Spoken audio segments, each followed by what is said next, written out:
Sacred Symbols, a PlayStation podcast, is brought to you by, well, you. If you want to learn how to support our show, go to patreon.com/laststandmedia.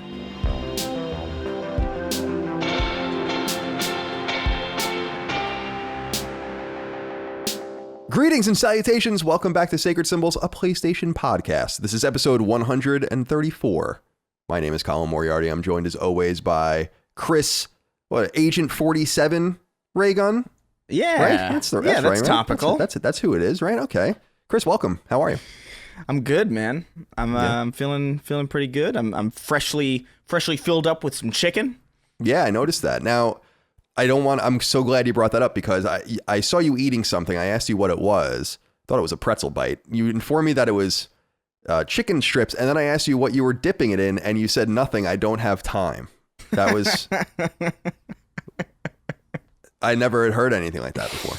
Yeah, I mean, I don't know. Like, typically, like, well, first of all, I'm never seeking out food that is so dry that I need to dip it in anything in the first place. Like, if I get something that's dry, I'm probably just not eating it. Right. But, you know, it's crispy, but it's not dry. It's very juicy, so I didn't feel that, I don't know, you weren't wanting? Yeah, I wasn't longing for any dipping sauces. I'm not really a sauce person, to be honest. Yeah. I like to eat something with my hands and then be able to like do this and be good, you know? Sure. My siblings used to make fun of me. They used to call me Rolly Fingers when I was a kid because I used to eat peanut butter and then it would get on my fingers and I'd go like this to get it off. You know? And so like when I was like, 4 or 5. And so I think my sister Allie still calls me that sometimes. That is a truly disgusting...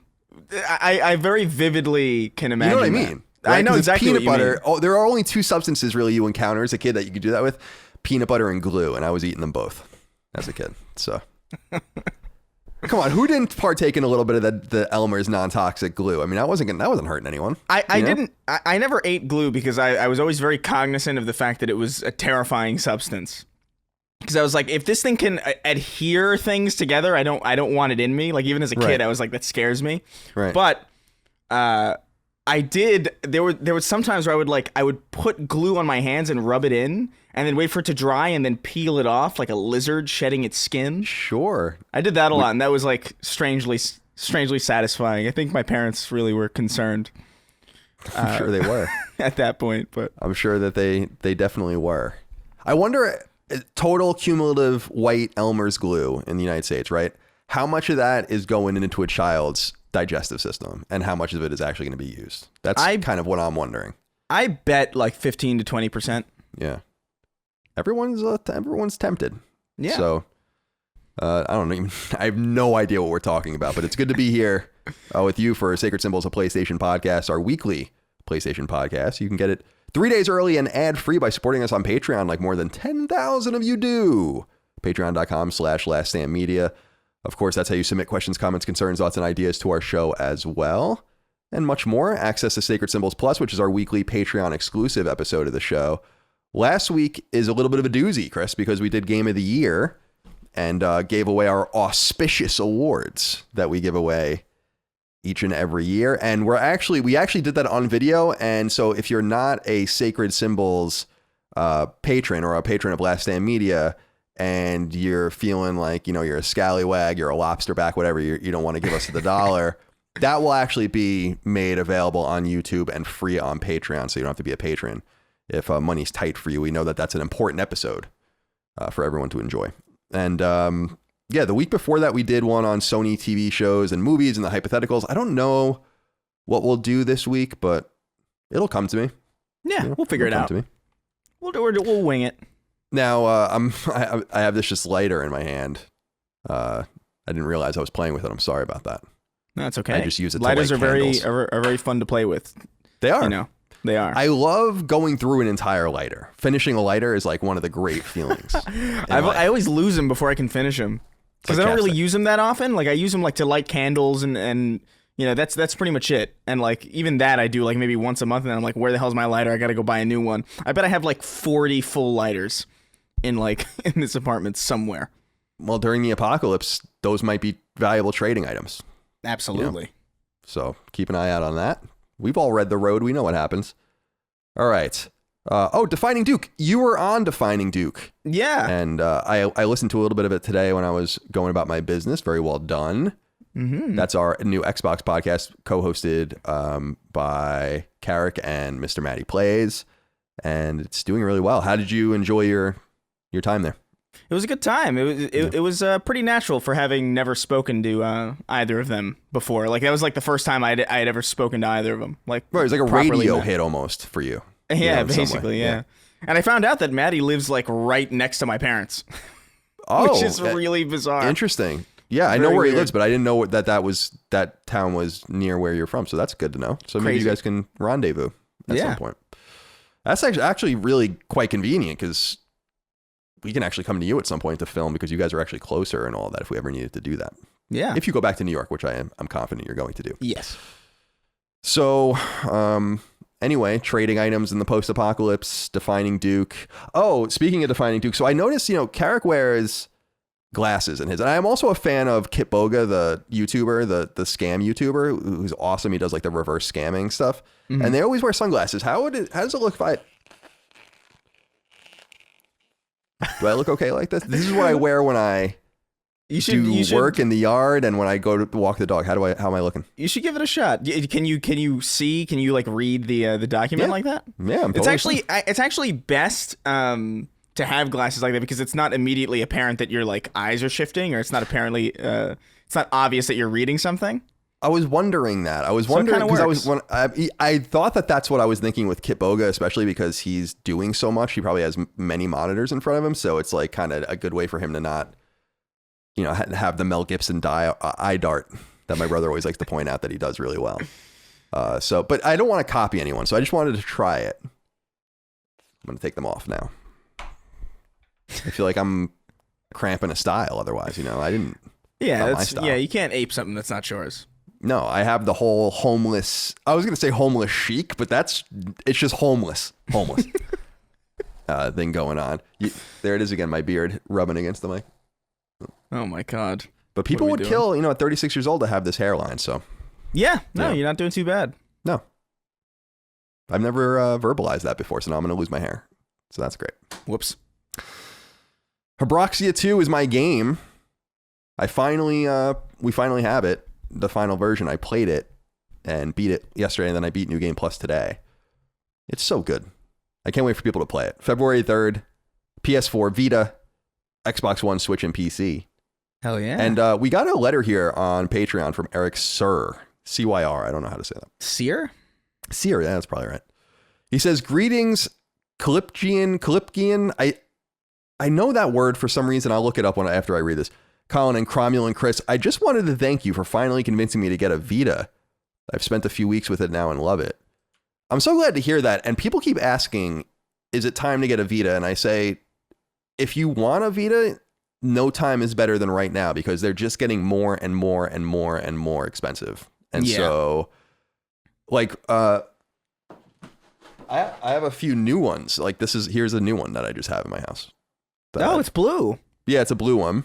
It's Japanese. I just bought. I don't know if that's going to come in there, but I bought it on Amazon like just a few years ago and just put it in a drawer, and then I just found it when I moved, and it's just been sitting on my desk because I feel like what if it breaks and I have some sort of mental breakdown in want of a Vita. So, yeah, no, it's good to have extras in that case. They're getting kind of hard to find too, like in general. Like in comparison to a lot of other hardware that you can find, it's like it's lasted quite a while. It's a sad thing too because like I really love the PSP, but those things like started all exploding at the same time. The batteries in them were all suspect. Yeah, very sad. But the Vita seems to be holding up pretty nicely. I've banged the drum on the Vita for a while that it's just like such a good place to play Metal Gear. Like I've just been playing Metal Gear over and over again on it. Like I beat Metal Gear Solid 2 like the other day, and I was like, "Oh man, that was fun. I'm gonna do that again now." Well, I assure you that there are other games to play on it. Yeah, but like, it's so nice, It is. I mean, I don't disagree.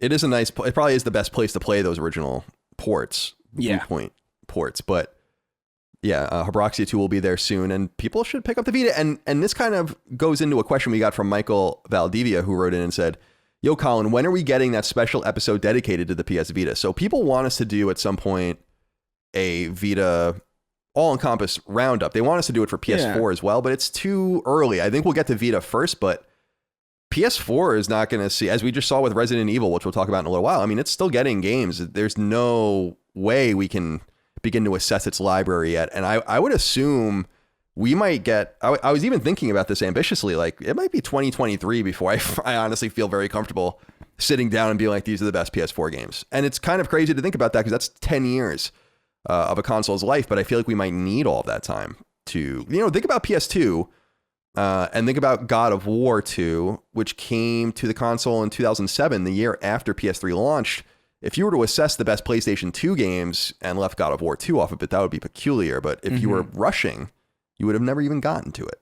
You would have been too busy playing Folklore on PS3. Or Lair. Or Lair as well. That's right. Factor 5. No, yeah, I mean the PS4, like it's retired. It's like it's retired, but it's not dead. Right. Like it's in its like 60s in console years, and it's just kind of chilling. He's still able to like go on runs, and he still remembers things. Right. It'll be a couple more years before he's like really like on his last legs. Right. And then he'll remember things that didn't even happen to him, like. Yeah. He's like, remember Super Rubber Dub? And I'm like, no, Grandpa, that wasn't even on you. You're thinking of your dad. And so on and so forth. And it'll be a very confusing and heartbreaking generational quandary. Yeah, it's gonna be sad. Yeah. By the way, I did want to look up before I forget. I copied it to my. Oh no, I didn't. I wanted to copy that word because. We're both copying it at the same time. I didn't even know. Oh my goodness, I'm confused now. On our Google Doc here. Definition. I feel like I know this name. Callipygian? Callipygian is how it's pronounced. Callipygian. Having well-shaped buttocks. Oh. So like okay. So with like Roman art and all this.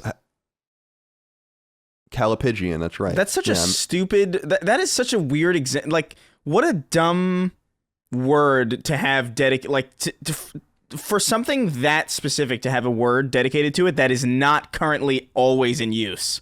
You know what I mean? Like that seems like something that would be everywhere if people knew about it. Yeah, like a more sophisticated way to say thick. Yeah, basically. Perhaps. But thick is so much funnier. Damn girl, you're Callipygian. Damn girl, you Callipygian. That's horrible. Damn. When you encounter words like this, so it's Callipygian, and you're not saying it right. Like the syllable, the emphasis is in the whatever that joke, and like you just can't figure it out. Like you just can't. It was one of those words for me. I could have stared at that word forever and never gotten. Yeah, it's too many flexible letters. Like it's not like an N, which is like there's only one way to say an N. But like. Yeah. L, like two L's, that could be a Y sound, It's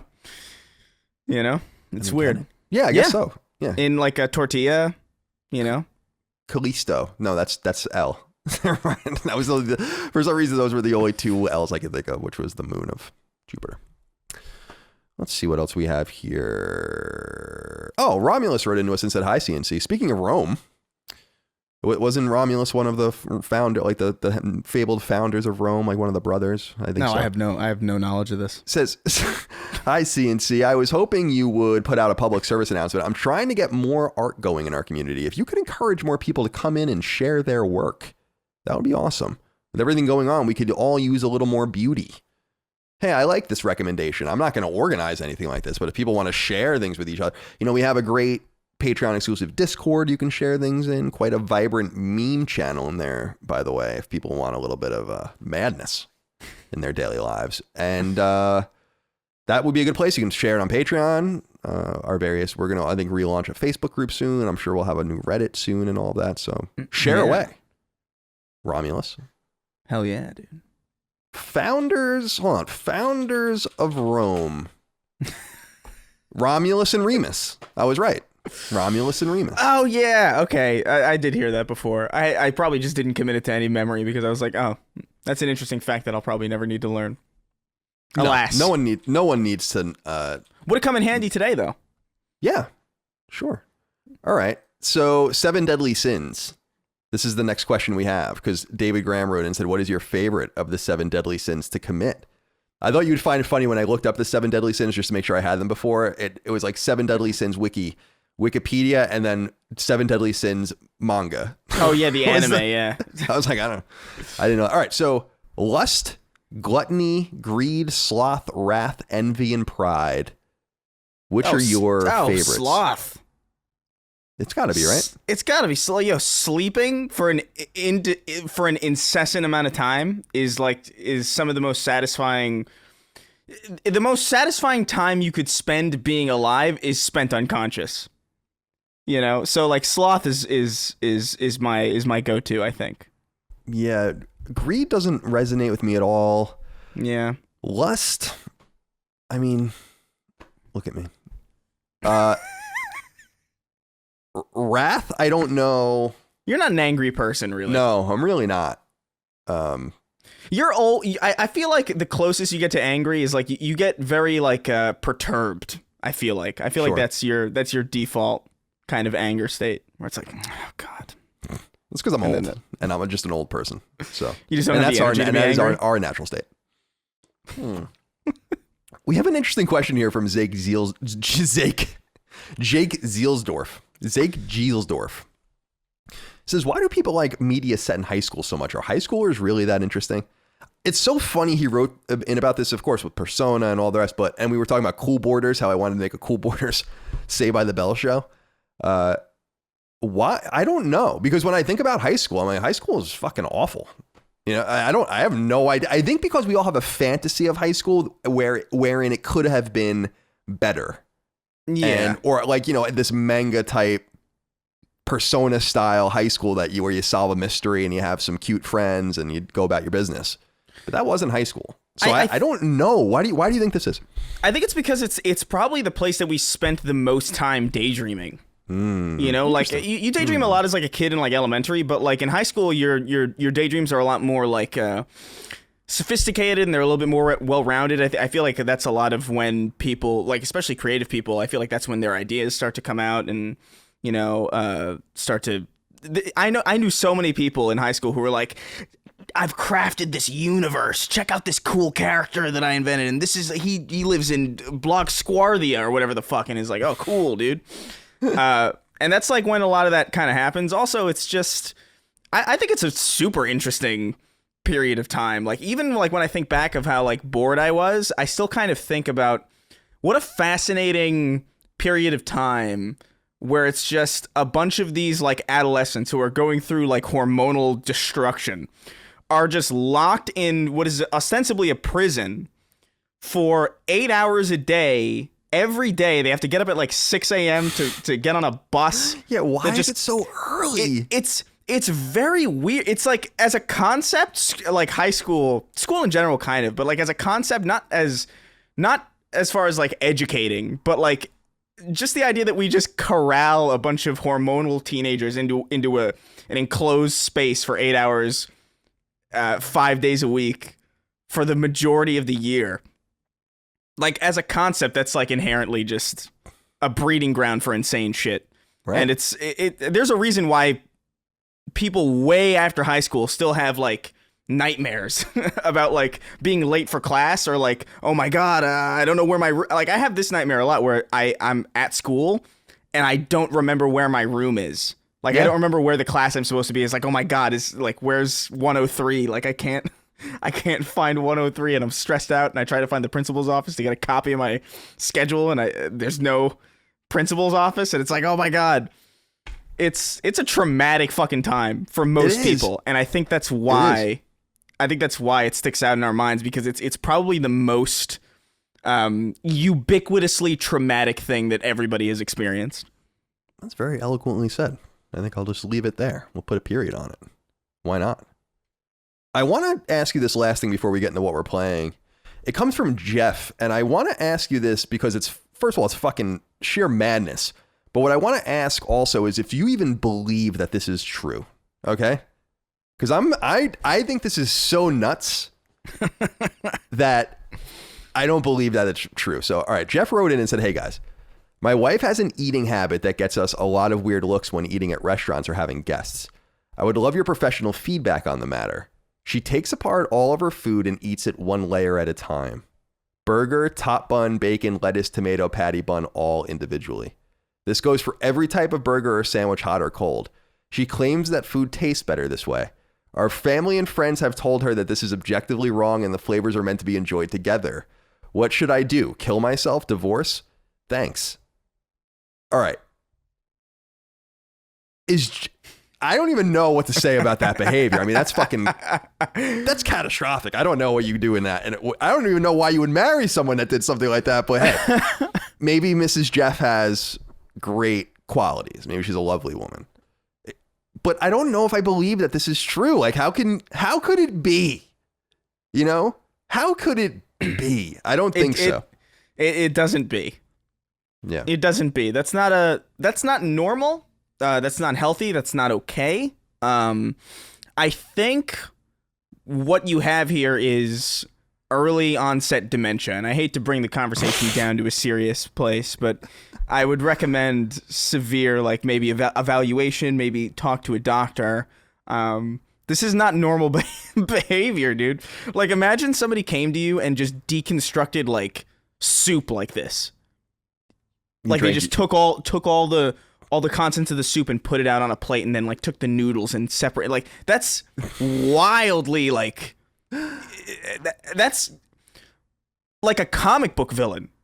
That's like something like Lex. That's like a Lex Luthor quirk that you read about in like one panel of a comic. It's like, oh, he does this, so you know he's insane. That's like character building for an insane person. Sure. So like, I don't know, man. This is I've seen people do this. This is something that I've encountered exactly twice in my life, and both times it's been with women. I don't know what that is, and apparently it's with this guy's girlfriend, wife, whatever. I don't know if this is a female thing, but you guys got to sort this shit out. Right into The View. Maybe The View can help you. I really don't know. When they were at their wedding, do you think that she took the cake and then scraped the frosting off and then the first layer and so on and so forth? I don't know. All right. So Jeff, I mean, that's nuts. I don't believe that this is, I'm just putting it out there. I don't think you're telling the truth. I believe him that this happens. That his girlfriend or wife does this. Do you not believe that this happens, or do you? No, I believe that it happens. It's just like, why, if it's so peculiar, I guess I'm just curious, because you were saying, like you said, and it's just obviously a parlance, but you said girlfriend, wife, whatever earlier, but it's actually a big difference because he married this woman, right? You don't go into this with your eyes closed. I don't know, but I think that he says his two choices are to kill himself or divorce. That's what he said. I just feel like both of those are really extreme because, hey, you can't kill yourself. That's a ridiculous thing to say. Yeah, it's also illegal. But also, it's like it's not your fault. Like, you're gonna. What if you just saw someone doing this on the street? Be like, well, now I got to kill myself. You know, I don't so I don't like that. But the second thing is divorce. You must have known this, and therefore you can't divorce your wife over it. Yeah, it's a bad reason. Yeah. Now you shouldn't have married her to begin with. But that's for another day. I'm gonna fix my window real quick. I got the blinds shining right in my I can see eyelids. That. Yeah, all right. My irises are exploding. I'm not, you know what? I was supposed to write down these little things for Dustin, but I'm just going to leave it. Why? I mean, what's the point? That works all right. He doesn't do anything anyway. There we go. All right. Welcome back. Mm-hmm. All right. Let's get into what we're playing. It says here you're playing Hitman 3, which a lot of other people are as well. Talk to me about it. Absolutely. So obviously Hitman 3 came out on Inauguration Day. Strange timing, in my opinion. But we got a letter about that, actually. I was afraid to read it out loud, so I didn't want to talk about it. But, you know, yeah, no, it's obviously IO's most recent Hitman game. They made the last two, and my God, dude, this is so good. It's a fantastic stealth game. It's weird. There's so many gameplay scenarios that they fit in this game that I would have never thought of. There's a whole like Knives Out murder mystery level where you can just straight up solve the murder, and it's actually hard, and you actually have to like investigate and like do like all this like crazy shit, and it's like you almost forget that you're playing a Hitman game in like the best way. Like, it's really varied and infinitely replayable. It's got the same kind of serious, but also like a little bit wacky kind of tone to it. And I really can't recommend it enough. I think it's the best Hitman game they've made. I think it's the best Hitman game, period. It is so refreshing. I'm about like 6 hours in at the moment, and I am already sad at the thought of not having... I'm already sad at the thought of like finishing it, because it's so just wildly enjoyable as a stealth game and as just a planning kind of like a conniving, just experience. It's so good. Isn't it interesting that series didn't seem to be something anyone really wanted, right? Like Square Enix not only let IO Interactive go, they owned them at one time, the developer, but they owned the IP, and then they just let them walk with it. So they didn't give a shit. And then WB is, I think WB published Hitman 2, and then they probably could have tied that down for a little while. And then maybe IO is not interested, but there are only two things here. Either IO knew innately that this was becoming bigger and that they wanted a bigger piece of their own pie, which makes a lot of sense, or it was becoming more risky. And I wonder if it was more that Square Enix kind of shat the bed by making it episodic and kind of stringing the original Hitman along in that way, the 2016 one, because I know that bothered a lot of people. And it seems like they've kind of ameliorated that problem with this. How are the first two games involved in this one? Because isn't there something with those games where, like, can you play them through Hitman 3 or something like that? Yeah. So basically, like, these games, this isn't like, Killzone 2 to Killzone 3 or like any kind of like, it's never these like reinventive sequels where they kind of like build a new gameplay style from the ground up. It's always just like, I think they had this in mind from the beginning, like, this is a Hitman game. This is what you do. You plan things, you pick things up, you set up traps, you assassinate targets. It's not really that complicated. All that they do is like add different scenarios and add different kind of gameplay systems and different interlocking, AI mechanics, or like maybe like, oh, hey, it really is scenario based. So every new Hitman game is just a plethora of new scenarios within the same gameplay framework. So Hitman 3 is all these like insanely real, like just really cool sandboxes that you can play around in and plan assassinations in. But because the gameplay varies basically not at all from the previous games, they're able to bring those games into the new engine. So you can play the entirety of Hitman 2, the entirety of Hitman 1 in Hitman 3, and it'll feel like very, very cohesive, because they're not really entirely new, like from the ground up sequels, which I think in most situations and in most franchises would probably be annoying. But because Hitman kind of lives and dies, not necessarily by all these like crazy, like, I don't want to have like, oh, hey, guess what? You have a grappling hook. And it's like, no, it's Hitman. Like, he's not...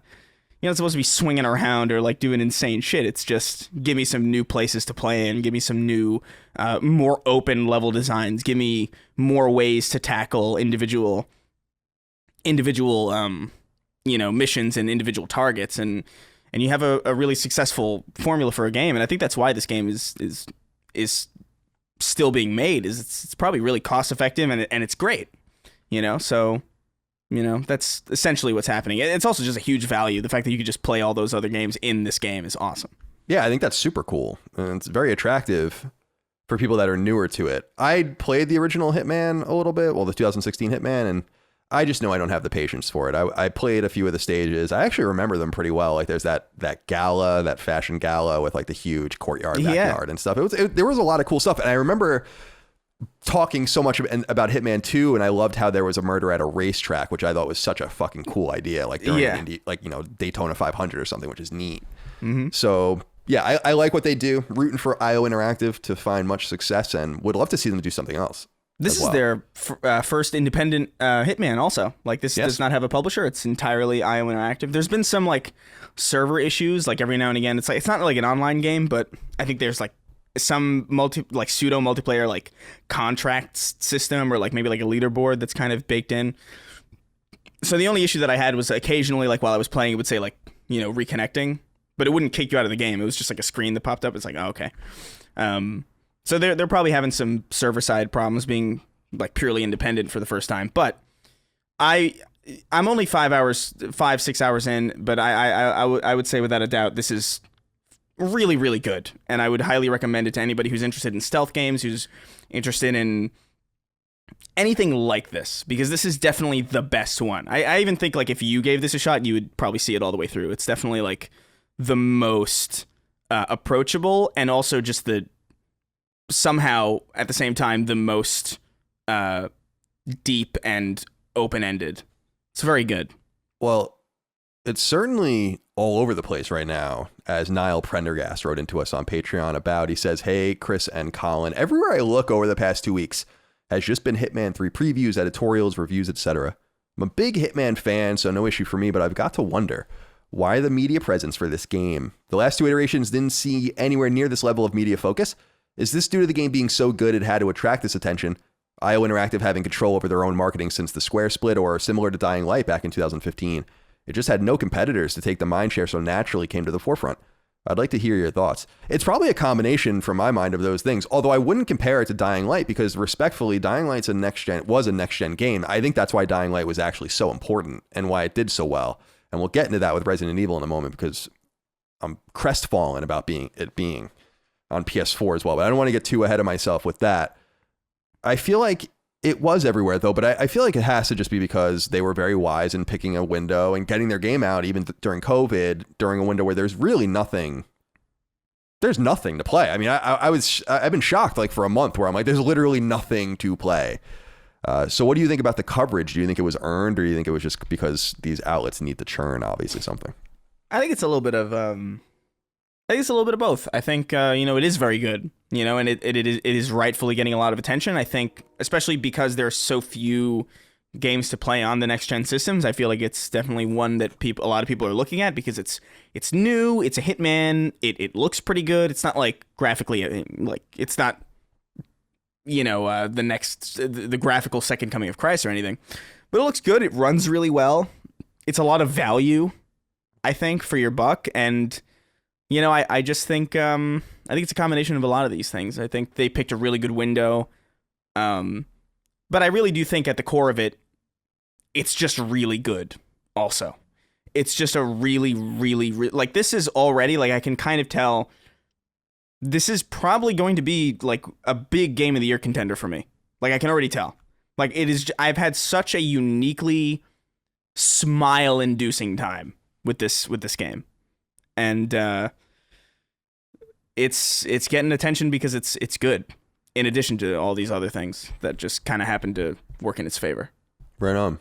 Yeah, well, we'll continue to watch it, and it could just be one of those examples, to Niall's point, of a game that just takes time for people to figure out that it's good. I mean, you have that every once in a while, these slow burn kind of games, not only games that live again. We always talk about Siege and everything like that. I don't even mean that. I just mean sometimes a single player game. Spec Ops: The Line is a really good example. Not that there was any sequels, but it just took people probably too long, actually, for them to realize that it was actually great.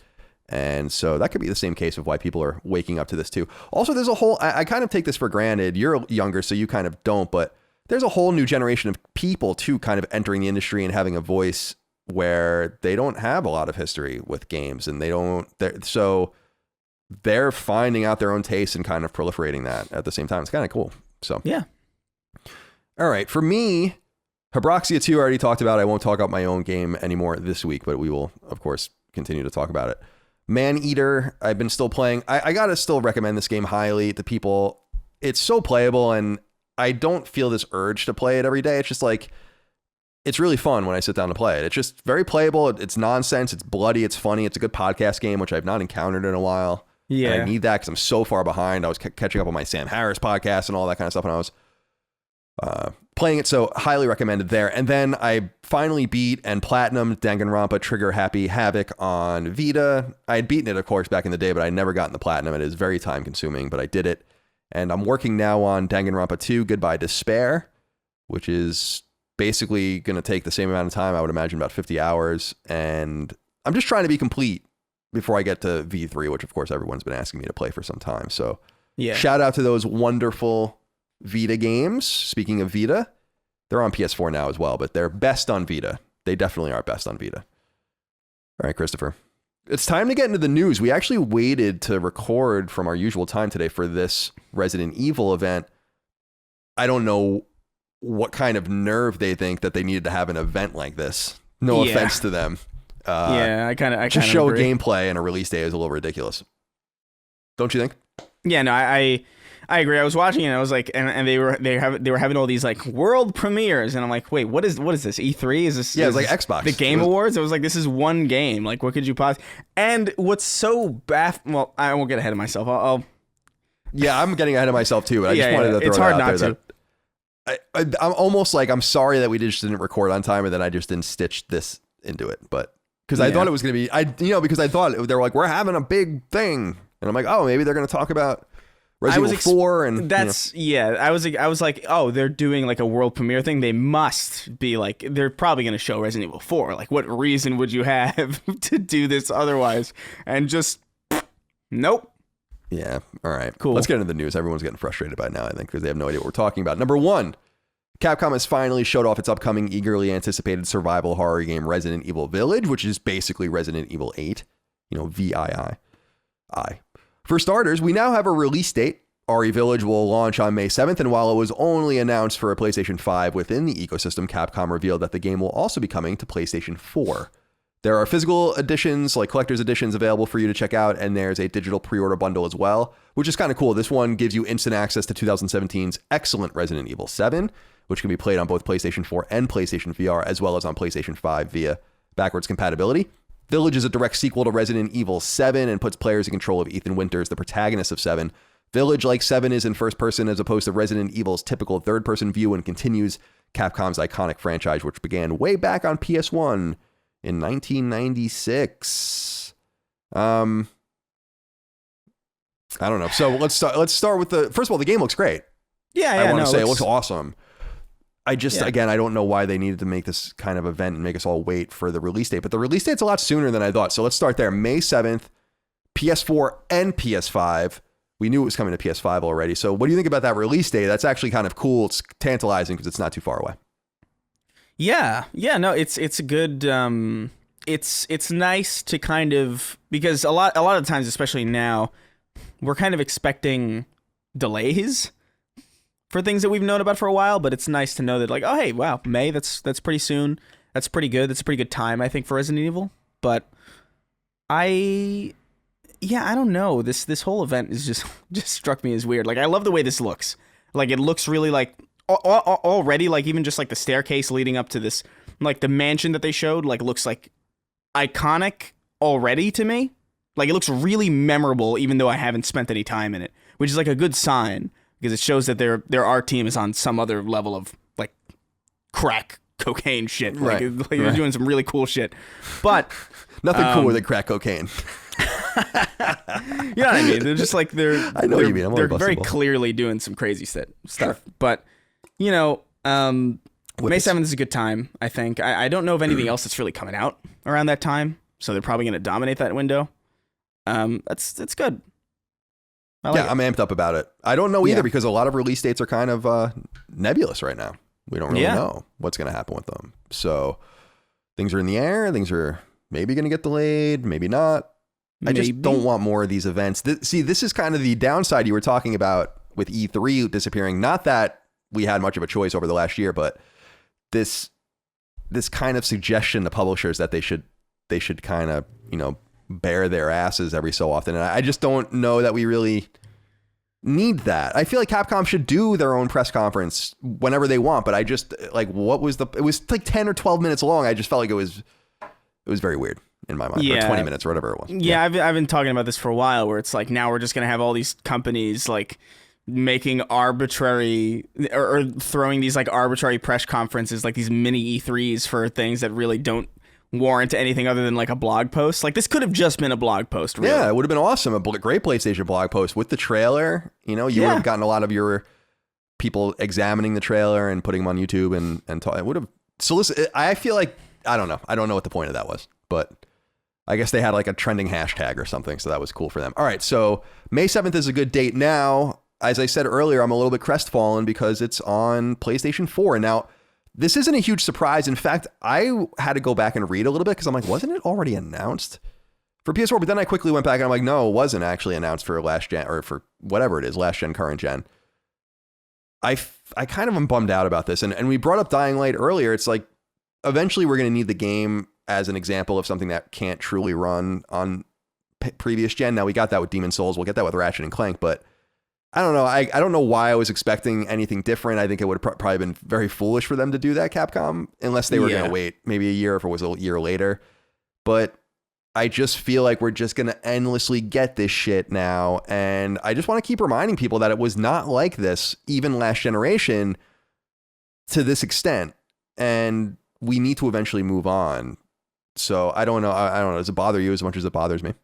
No, I think, I mean, just coming from the PC space and just kind of understanding how games scale based on hardware, 360 to Xbox One or PS3 to PS4, that's a pretty big jump, not only in architecture, but in, even just the way things were, even just the way things were greenlit back then. It's just a completely different games industry than it is today. And I think people are less okay with, things being arbitrarily held back or arbitrarily withheld to like a future platform than they were even just a couple of years ago. I think the fact that it's a horror game that's not really doing anything mind-blowing, it's going to look really good, and you can have a game that looks really great on PS5 and Xbox Series X or next-gen PC or like high-tech, high-spec PCs, but a horror game's not going to really do anything that really can't run on like 2012 hardware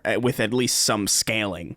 I just don't see that much of a, like, if you're talking about like big multiplayer kind of situations, or like, hey, Ratchet and Clank where it's like loading worlds like instantaneously, and like, okay, well that's gonna have a problem.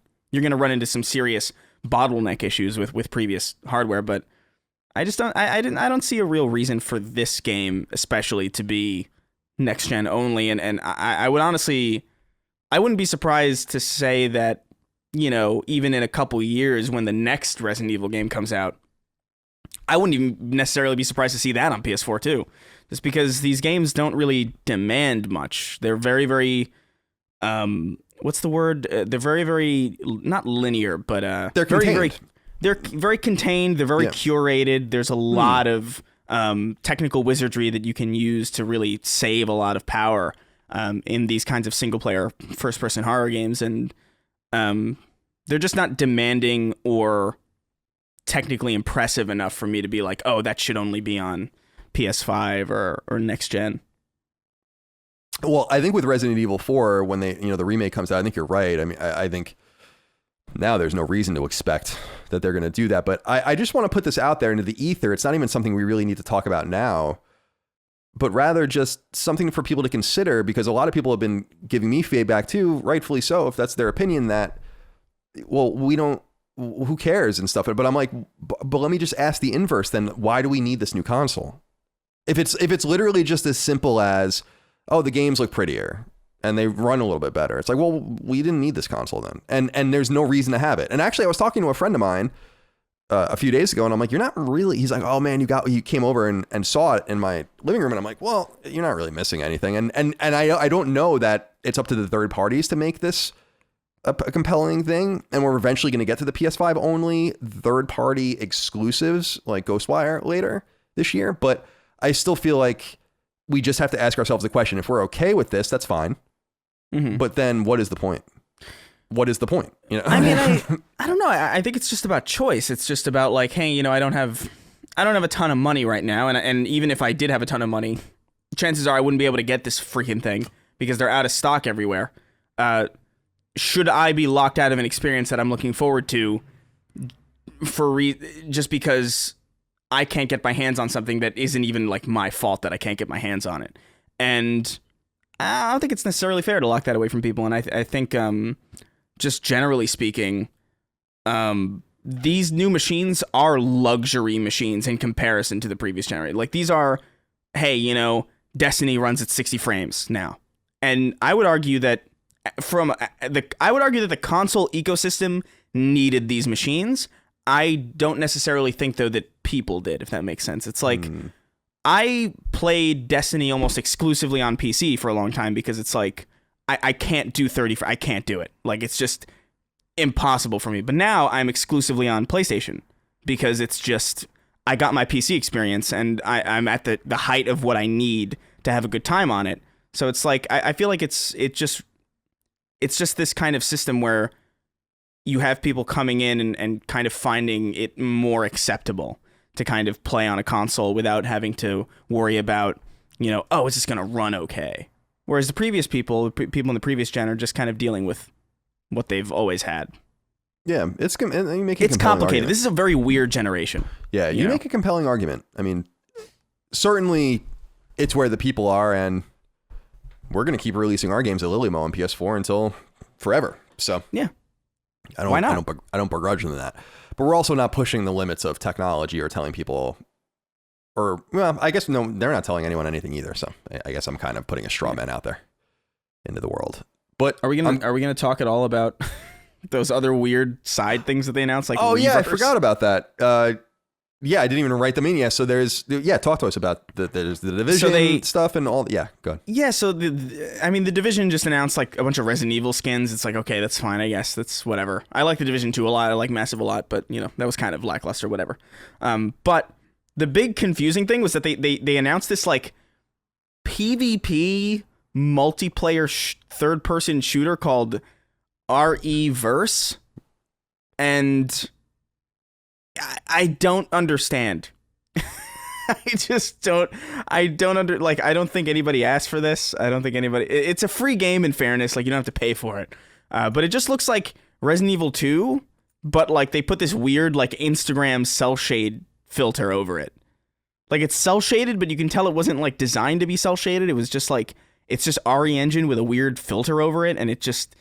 You can play as all these characters from Resident. Look, you can play as Leon or the weird people from 7, or like, oh, here's Claire and here's Nemesis, and it's like, what? Yeah, I was a little confused by it too, just because when Resident Evil 3 Remake came out almost a year ago, it came with that Resistance multiplayer thing where you can download them separately, but you think you had to buy them together. And I was under the assumption that no one gave a shit. And what this kind of suggests to me is maybe someone did give a shit or maybe they're just going to keep trying because here we are. Maybe it has something to do with Resident Evil 5 in particular, bringing in the multiplayer and then selling so well, which it did. It was huge. Resident Evil 5? Yeah. So I wonder if there's some sort of component to that too. I think Resident Evil 5 might still be the best selling Resident Evil game, but I have to look that up. Yeah, so maybe there's something to do with that as well, but I don't know for sure. But it's just, it was weird to me just because I was thinking of Resident Evil Resistance. Yeah, Resident Evil 5, 13 million copies, by the way, sold. So it's still the best selling one. So there might be something to do with that as well. So just so you guys know, the all-time peak for Resident Evil Resistance on Steam is 4,181 players. Oh, wow. That's horrible. That's really bad. Yeah, what is it? That's really bad. They must just want to keep trying. I don't know that I blame them. I just think it's kind of a waste. I don't think anyone plays Resident Evil for this. And when people do, I think that they play the spin-offs. There's other Resident Evil games that are not numbered Resident Evil games. You don't need to do this, but then again, Resident Evil 8 is not going to have it natively, so it doesn't really matter, I guess. Yeah, I just thought it was just weird that they even it is weird. Focused on it at all. I agree. I forgot to write that in, so I thank you for bringing that up. But you had brought up PS5's availability too, which I thought would be a good thing to talk about here real quick. Spencer Wickman wrote into us on Patreon about this. He says, "Hey fellas, you guys obviously have your next gen consoles already, but with the scarcity of them in the wild, when do you believe they'll be readily available? As a concerned citizen scouring for one who wants a PS5 before his birthday in March and before the Show 21 releases. Thanks, CNC. You guys are the best part of my week. Thank you, Spencer." I would imagine they're not going to be easy to find this year at all. It just seems like a Wii situation. I don't know that the demand is there like Wii demand or PS4 demand. I just don't think they can manufacture them quickly enough with everything that's going on in the competition for parts and, of course, COVID kind of fucking everything up. So you got to keep trying, but I don't think like you're going to see them on store shelves in March, unfortunately, for the show. And the good news for you is, I mean, maybe it's not good news. You can play it on PS4 or other consoles because it'll be there for the first time. What do you think that the console will be available? Like, do you think you'll be able to walk into a store reliably and find one this year? I would imagine probably like September or like late August, maybe. By then, like, and this is under the assumption that, you know, the vaccines are handled well, and like by that time, this whole COVID thing is kind of like in the process of being like in the past. I don't imagine that. I just don't imagine you're going to see that availability anytime early this year. My hunch is that like next year is probably when you're going to be able to find them reliably. But trying to be optimistic and say like my optimistic estimate is like August, September. Yeah, my feeling is that by the time they start to manufacture them more, demand is going to start going up again because that's when games are going to start coming out. We don't know about Ratchet yet, but Horizon will be a fall game probably, and maybe even God of War will be in there at some point, Gran Turismo, and then the third-party games, and then you have Black Friday, and you have Christmas, and then you're just back into the cycle again. So that's my major concern about this year's availability, is just that if we're looking at it as just a consistent month-by-month basis and all the months were treated the same, then yeah, probably sooner than that. But I don't know. Timing doesn't seem very good for this thing. I mean, people couldn't even find fucking Switch this past, Switch outsold PS5. I'm not saying that they're selling few, but the Switch is ancient compared to PS5, and that people can't even find that. So I don't know. But it is much cheaper as well. That's true. All right, Chris. Number 2. Sony-owned developer Santa Monica Studio is hiring, which isn't unusual. However, they're hiring for the high-ranking position of art director on an all-new, unannounced project. Word comes by way of Santa Monica's own Twitter account, which pointed to the job listing. The listing is predictably vague, though it does task this person to, quote, develop the aesthetic pillars of the project, unquote, and it requires at least a decade's worth of industry art experience with at least a single game as an art lead or director. Santa Monica Studio, founded in 1999, has only released 6 internally developed games in 22 years, with its 7th God of War Ragnarok on PlayStation 5 due out later this year. The team's first game, The Racer Kinetica, was launched on PlayStation 2 in 2001, and that game provided the engine for the studio's all-important God of War, which came to PS2 in 2005, and which was followed by a sequel in 2007. God of War 3 and God of War Ascension followed on PlayStation 3 in 2010 and 2013 respectively, and 2018's reimagined God of War is their last project. Speculation has persisted that Cory Barlog, the director of 2018's God of War, may actually be working on a separate game, which this listing doesn't dispel. At the very least, it confirms what we hope. Santa Monica Studio is spooling up something new, and it's almost certainly unrelated to God of War, a market shift for a studio that knows almost nothing else. Interestingly, this job listing went live at the same time listings at other Sony-owned studios from Ben to Sucker Punch and beyond also went live.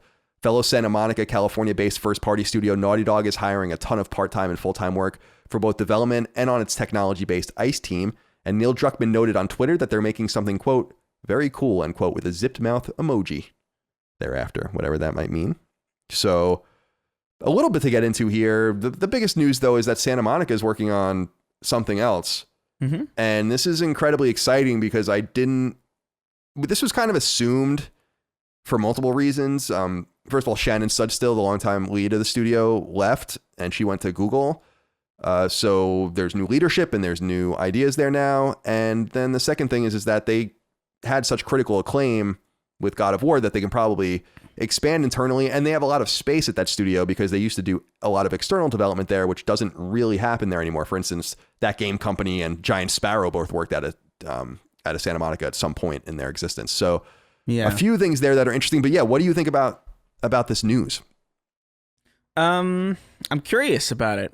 I'm curious about like what they could possibly be doing, especially because like they seem to be hiring at a point where we still don't really know anything about the next God of War, Like, I wonder how far along, like, maybe this indicates that God of War 2 or Ragnarok or whatever the hell it is. Valhalla. Maybe it signifies that it is maybe a little bit closer to done than maybe I gave it credit for, but still waiting on that. Waiting.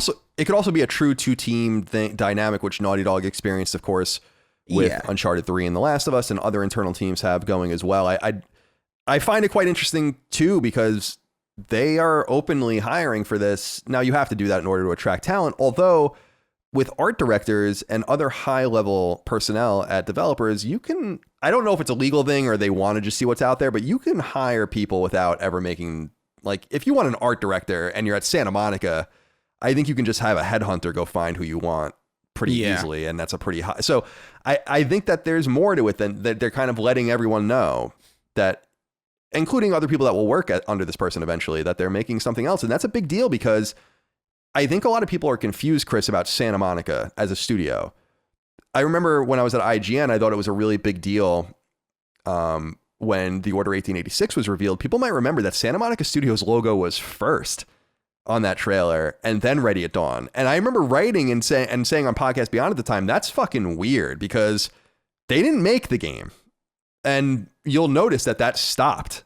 And in fact, I think Santa Monica's logo stopped appearing in it at all because people thought it was one of their games, which it wasn't. So there's a lot of confusion, but when you look at everything they've made, they've never made anything other than God of War, with the exception of Connecticut, which is ancient. That's 20 years old now. So it's exciting. It's definitely very exciting, you know? And hopefully, and like Corey is creative director, so you need an art director too. So this doesn't necessarily tell us that he's not working on the same game, which is also very exciting as well. Although I think that's a coin flip. I don't know for sure. He could be being cagey. If I were one of these guys, I'd be fucking with people like me all the time. So, yeah. The other thing I wanted to ask about was just what you might hope this would be. I mean, you have a love for God of War 2018. They've created a certain kind of studio. Obviously, after they put out Ascension, they did jettison a lot of talent, including a team that was working on something that was canceled. So this team is uniquely made or created right now to create third person action. I assume that's what it will be, but what would you like to see out of them? I don't know. I whenever a studio like this shows hints of maybe changing up their formula, I always kind of want to see something that looks drastically different from anything that they've made before. Like, I know sci-fi is kind of old hat at this point, very, very, kind of everywhere. But I bet they could make a pretty cool sci-fi game. I bet they could make something in like, just completely different from like just Norse, ancient, mythic magic. I'd love to see what like their spin on what a Santa Monica Studio game would look like in 2160 or whatever the hell, or even just something just completely out of pocket, like maybe like a proper RPG of some kind, because they've clearly got talent. Like, I think they have the talent to do it. Like, maybe they don't have, like, the pedigree of making those games, but I think they certainly have enough talent there to figure it out and make something cool. And sometimes you actually kind of want people who don't necessarily, have a lot of history with all these other, like, franchises and IP and all these different genres, because sometimes you get those people and you just end up getting a game that's like everything else, as opposed to getting something that's very, very uniquely its own. So I'm just excited at the prospect of anything different. Me too. And it's worth noting that the canceled game from Santa Monica was a sci-fi game. Yeah. So there might be an appetite with some old timers there to go back to something like that they've tried in the past, which I think would be pretty cool. So we'll keep an eye on it. I don't know that there's going to be much more to say about it anytime soon, but it is interesting, to your point. Hiring an art director from the outside could indicate what you're saying, that they want to do something else. And, a fellow Santa Monica team, the Initiative, owned by Xbox, announced that they're doing Perfect Dark, which is an old, rare IP. And I'm of the mind that this could be a revival of some sort of something they already own. So that could also be. And I like that you brought up role-playing games, because one IP everyone keeps asking for is Legend of Dragoon. I don't know how you can do it. I don't know if you would want to do that. I don't know if you should do that outside of Japan, but it's just one of the many IP that's circulating that I wouldn't be surprised one day came back. All right, Chris, let's go on to number 3. The already tiring Cyberpunk 2077 saga continues unabated, this time fueled by a new article from publication Bloomberg by journalist Jason Schreier. Schreier claims to have spoken with more than 20 current and former employees of Cyberpunk 2077's developer CD Projekt, with many, quote, depicting a development process marred by unchecked ambition, poor planning, and technical shortcomings. Employees discussing the game's creation for the first time described a company that focused on marketing at the expense of development and an unrealistic timeline that pressured some into working extensive overtime long before the final push, end quote. Interestingly, the story discusses that part of the problem with the game was the rather large shifts in both theme and perspective Cyberpunk brought along with it, departing from CD Projekt's third-person high fantasy roots with The Witcher. The game also didn't enter full development until years after it was announced. There were 4 years between its 2012 reveal and the beginning of its proper dev cycle, which started in 2016. The story also makes the dramatic claim that the game's 2018 behind closed door demo at E3, which was critically acclaimed, quote unquote, was almost entirely faked, hence missing systems from the demo that don't appear in the final game. Internal expectations pegged the game's launch in 2022, even before COVID, putting it well ahead of where those in the trenches thought it was. While no one from CD Projekt agreed to speak with Bloomberg, the head of the studio, Adam Badowski, did release a statement on Twitter that disputed the faked demo claim and also heavily disputed the story's references to cultural differences between the staff in Poland, which has been instructed to conduct all business in English, but apparently doesn't do so. So one of the major problems, apparently, according to Bloomberg, is that they're a Polish team, but they hire internationally to come work in Poland, and therefore all official business needs to be conducted in English. That includes emails and everything else. This seems to me unfair in some way to the Polish team, but they do hire internationally. That's their choice. If I were one of the Polish developers, I'd be annoyed as shit by that. But nonetheless, that's what they agreed to when they worked there, I guess. But what do you think of this new part of the saga? I almost don't even care anymore. Like, I just want to hear from them again when they're either ready to defend themselves from the litigious actions being brought against them, or they're ready to fix it finally. But it's still, by the way, been more than 30 days since it's been on the PSN. Yeah. No, I mean, I'm kind of over it as well. I just kind of want to. The next thing I want to hear out of CD Projekt Red is, hey, the next gen patch is up and it works well. I don't really care about all this stuff. I don't care about them like releasing, like, oh, hey, here's what went wrong, and here's like talk about what went wrong when you're not currently in the middle of what went wrong. Like you talk about bad development cycles when you're done and your thing is where it should be. That's when you could be like, oh man, remember when we made that mistake? Woo, that was a big mistake. Wouldn't want to do that again. But like right now, you guys still have to fix your game. Yeah. Don't spend your time doing this. Yeah, I mean, to their credit, they didn't speak on the record to Bloomberg. It was a little weird that they did decide to just talk to the audience themselves, but I think they know what they're doing with that. I think it's wise to just go straight to the audience. A lot of people are starting to get upset with games journalists more and more, although I don't know if that's anything to really be upset about. In this case, I did read Schreier's article, obviously, in preparation for this episode of the show. It is really fluffy. I think people will find that. I'm kind of annoyed by articles like that where it could have just been a few hundred words and you feel like you need to just make it so long, but it doesn't say very much. And there is a dispute about whether what some of the article is saying is even true or not, which is, a lot of people have a problem, especially in politics, with anonymous sources. I don't, because that's the only way you can often talk, but it does create kind of a patina of dispute, let's say. Yeah. Over what is said when you can't peg a name to it. So I agree with you. We'll hear more from them in the future, I'm sure. Number 4, Team Ninja, the Japanese studio perhaps most famously behind the Ninja Gaiden 3D revival beginning in 2004, as well as the long-running fighting game Dead or Alive and others, has been talking about its future. And this is relevant to PlayStation fans since Team Ninja is behind a notable hardcore hit in the form of 2017's Nioh and 2020's Nioh 2, both of which are partially funded by Sony, console exclusive to PlayStation consoles, and have experienced sales success that could see the series continue. Yet it won't happen immediately. In a conversation with website The Gamer, I forgot to fill this in, but it was Tecmo Koei told the site in part, quote, Team Ninja would like to focus on working on new titles, so there really isn't a plan for Nioh 3 at this point. But after creating some new projects and gaining some new experience and skills from those new potential projects, I would like to go back to the series at some point, utilize all those experiences and new skills that we gained from the new projects, and then potentially go back to the series. At that point, create an even greater game to surpass Nioh and Nioh 2, and to create something even better, end quote. The team, however, has nothing to say about a potential new Ninja Gaiden game either, even though rumors have persisted for some time that they've gone back to the franchise. He told the site, quote, there's nothing to announce, or not specifically this time, but if the Ninja Gaiden series hadn't existed, there wouldn't have been a Nioh series, so that's a really important series to Team Ninja, end quote.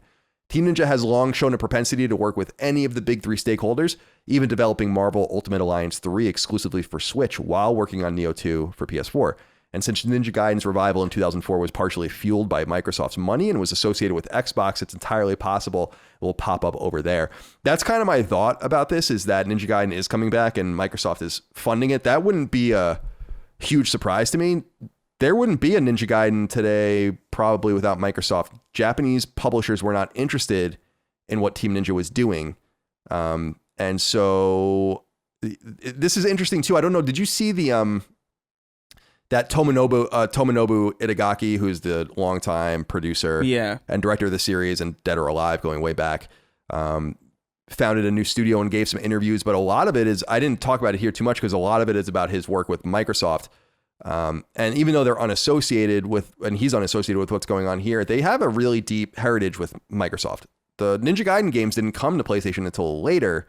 I think it was beginning with Sigma 3 or whatever, they started being released day and date. So I don't know. I'm interested to see Team Ninja do this. Do you want to see them go back to Ninja Gaiden? You're an old school Xbox fan. Yeah, I like Ninja Gaiden. I don't know. Like, I feel like Ninja Gaiden is something that kind of just exists as this kind of ethereal kind of thing. It's like it's inspired a lot of games that don't even really look like it. Like modern Ninja Gaiden, or modern as far as like the revival. Those kind of games don't really exist anymore, and when they do, it's in the form of like Sekiro or Neo. I think is actually like a perfectly fine like continuation of the spirit of Ninja Gaiden anyway. In some aspects, just the punishing difficulty and just like the overall style, and even in the 2D realm, you have stuff like The Messenger and like all these like side scroller kind of titles that were obviously influenced by like classic Ninja Gaiden, even if they don't really think they are.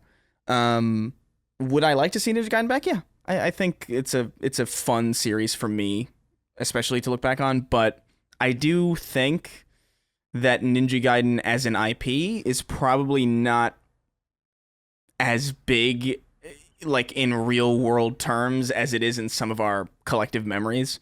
I think I wouldn't be surprised if a lot of people were like, yeah, I don't really know if there's really much need for a new Ninja Gaiden when we can just make like a new ninja game, Yeah, I think that you're right. I don't know. I mean, it would be nice. I mean, it's been 9 years, I think, since Ninja Gaiden 3, the new Ninja Gaiden 3. Obviously, Ninja Gaiden started in the 80s, and the NES trilogy specifically is I'm like obsessed with those games. I loved those games when I was a kid. But this new Ninja Gaiden, yeah, we haven't seen one since 2012. And then, of course, Yaiba. Remember that game? That was the last Ninja Gaiden game we got, which was not even developed by Team Ninja. I don't think Spark Unlimited did that game. So, and they don't exist anymore. That was their last game, actually. So not a good sign for that. It would be nice to see that series back, though. Like for me personally, like I would like to see that. Yeah, I agree. Oh man, remember Spark Unlimited? They were weird. They did Lost Planet 3, and also really? They did Turning Point: Fall of Liberty, which is a one we love very much here on the show. That's a shame. I loved Lost Planet 1 and 2. All right, let's see here. Number 5. The NPD Group, the American firm that tracks game hardware and software sales in the United States, has released its data for last month, December of 2020. Unfortunately and frustratingly, the data is folded down into a universal PlayStation header, meaning we don't have separate statistics for PlayStation 4 and PlayStation 5. However, here's what we know. Overall, Call of Duty Black Ops Cold War was the best-selling game in the US across platforms in December, with Cyberpunk 2077, Assassin's Creed Valhalla, Miles Morales, and Madden NFL 21 rounding out the top 5. Other notable games include NBA 2K21 at 8, Immortals Phoenix Rising at 9, Just Dance 2021 at 12, and FIFA 21 at 14. All of the other games, it's notable, are Switch exclusives on the list. So any game that we didn't mention in that top 20 are all Switch games, which is crazy. Damn. Let's see here. Oh, here we are. On PS4 and PS5 only. So these are the top 10 best-selling games in order. Call of Duty Black Ops Cold War, Miles Morales, Cyberpunk 2077, Assassin's Creed Valhalla, Madden NFL 21, NBA 2K21, Ghosts of Tsushima, FIFA 21, Immortals Phoenix Rising, and Demon's Souls. It's worth noting that the game was not even available for Cyberpunk 2077. It was not even available for 20 days in the month, 10 before it came out, and then 10 after it was taken down. So it's still sold almost as much as Miles Morales. And it's good to see Demon's Souls, number 10. Yeah. Not too shabby. I'm surprised to see Immortals there. Yeah, I am too. But maybe there's more hope for that series than we think. We'll see. Maybe. Number 6. For some reason, Sony has gone back to the PlayStation 5 sizzle reel it released for CES last week and removed many of the release dates, windows, and years that were originally listed at the end of the video. So people will remember we went over these last week. Both the old and new video shared 3 important details as far as dates are concerned. They confirm a March 19th release date for Housemarque's Returnal, as well as a nebulous 2020 release window for both Insomniac's Ratchet & Clank Rift Apart and Guerrilla's Horizon Forbidden West. The differences from here are stark since the newly uploaded video has removed all other release information, which were all for third-party games. As a reminder, the original video listed the following: Ember Lab's whimsical action game Kenna Bridge of Spirits for PS4 and PS5 in March, Heart Machine's RPG Solar Ash for PS4 and PS5 in June, Victorian-inspired Little Devil Inside for PS4 and PS5 in July, both Tango Gameworks PS5 horror game, and which is, I didn't write it here, Ghostwire, Tokyo, and PS4 and PS5 cat game Stray for October, Square Enix RPG Project Athia for PS5 in 2022, and Capcom horror game Pragmata for PS5 in 2023. One, some, or all of these dates may hold, and it may not be a coincidence that Sony removed words only of others' games and not their own, which seems to reiterate firm 2020 releases for Ratchet and Horizon in particular. So I just wanted to throw that out there because we did make a big deal out of those dates, and it seems like maybe they jumped the gun, didn't have permission. I don't know what that was all about. Whoops. That's a pretty big whoops. Yeah, you know? I would say so. Because it's weird that they would just take them all down. The only other thing I was thinking was that maybe they just removed everyone's games so as to not point out which game or games were asked to be removed, so as to not give away the others, or I don't know. Oh, yeah, maybe. Some weird 4D chess like that. All right, just a few more things. Number 7, HBO's promising live-action adaptation of Naughty Dog's hit 2013 PlayStation 3 game, The Last of Us, has already hit a snag, though it appears to have recovered. The pilot episode has lost its director. Word comes by way of industry publication The Hollywood Reporter, which notes that Johan Renck, who was originally tapped to direct the opening episode, had to leave the project due to a scheduling issue. Renck is a retired musician turned director and has episodes of The Walking Dead, Breaking Bad, Vikings, and more under his belt. He was also the executive producer of HBO's 2019 miniseries Chernobyl, which is significant since that show's creator, Craig Mazin, is this series writer and executive producer. Replacing him is little-known Russian filmmaker Kantemir Balagov, who apparently did a really well-received film at Cannes a couple years ago, but I don't pretend to know anything about film. So yeah, anything to say about that, I don't really give a shit until we see more, personally. Yeah, I you know, we'll see how this comes out. I don't know. Like, losing a director isn't necessarily that big of a deal for like a series, because like they always have different directors do different episodes. This actually kind of blew my mind. Like when I was like younger and I learned like, what, you have a different director for like several different episodes? That's so weird. You'd think that you'd want relative cohesion, but I guess that's like a lot to ask. Yeah, you would think you would want that as well. I would agree. Yeah, but I mean, props to anybody who's working on that stuff, because I couldn't tell the difference. Like, all of Breaking Bad is phenomenal. Like, I'm watching that again, and it all feels like super cohesive and coherent. So it's like, despite its numerous directors. So this isn't as big as like, you know, a creative director leaving a company. You know what I mean? Like, sure. This is pretty standard stuff. But yeah, I don't really care that much about this. I'll care about this when it's out and I can see it. You know? Yeah, fair enough. Yeah, I'm interested to see when it will come out. Probably, maybe at the end of the year, early next year. Yeah. Maybe with factions. Yeah, that would be kind of cool.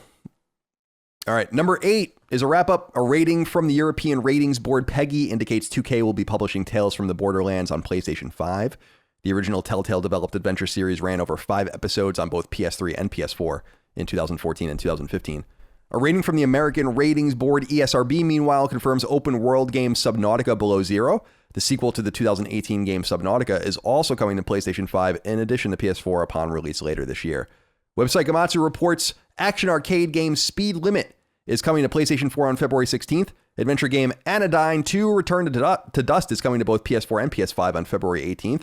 Roguelike Curse of the Dead Gods is coming to PS4 on February 23rd.